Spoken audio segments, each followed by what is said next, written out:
সবাইকে জানাই নতুন বছর 2025-এর শুভেচ্ছা, ভালোবাসা। তো আমার যে সমস্ত ভিউয়ার্স আছে সবাইকে অন্তরিক থেকে ভালোবাসা। আর আশা করি 2025 সবাইকার খুব খুব খুব ভালো লাগে। তাই নতুন ব্লগ নিয়ে একটু চলে এসেছি, ছোট্ট একটা ব্লগ। আমি আছি এখন ভবানীপুরে, বেলতলা 12 নম্বর বেলতলা গার্লস স্কুলের পাশে আছে রাধা বল্লভের মন্দির, যেটা প্রায় 350 বছরের পুরনো। সেটাই আপনাদের দেখাবো। সেই 350 বছরের পুরনো সেই রাধা বল্লভের মন্দির, কষ্টি পাথরের কৃষ্ণ আর পেতলের ঠাকুরের হচ্ছে রাধা। আচ্ছা,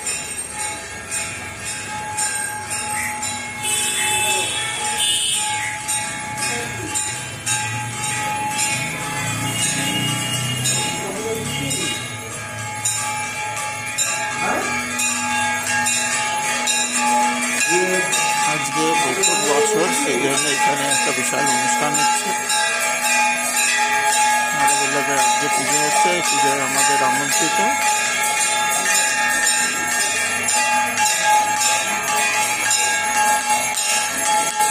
এসে 1259 সালে বৈশাখ মাসে উপরে দেওয়াই আছে। পাশে শিব মন্দির, মঞ্চ।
ফুটিয়ে দিচ্ছে।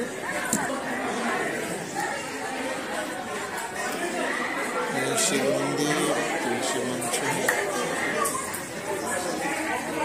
ভেতরে আগে ভোগের আয়োজন করা হয়েছে, এখানে খাবারের ব্যবস্থাও করা হয়েছে। সেটাই আমার হঠাৎ আসা, তাই রাধা বল্লভের এত পুরোনো মন্দিরের সঙ্গে আপনাদের সঙ্গে পরিচয় করে দেবো, তা বছরের প্রথমে 1 জানুয়ারি। সেই জন্যই আজকে এই ভিডিওটা আমাদের শেয়ার করলাম। ভালো লাগলে অবশ্য লাইক, শেয়ার, সাবস্ক্রাইব করতে ভুলবেন না। আশা করি কমেন্টের মধ্যে জানাবেন যে কীরকম ভিডিওটা কেমন লাগলো, আর রাধা বল্লভের মন্দির কেমন লাগলো আপনাদের, অবশ্যই জানাবেন। ভালো থাকবেন, সুস্থ থাকবেন। আজকের মধ্যে এখানে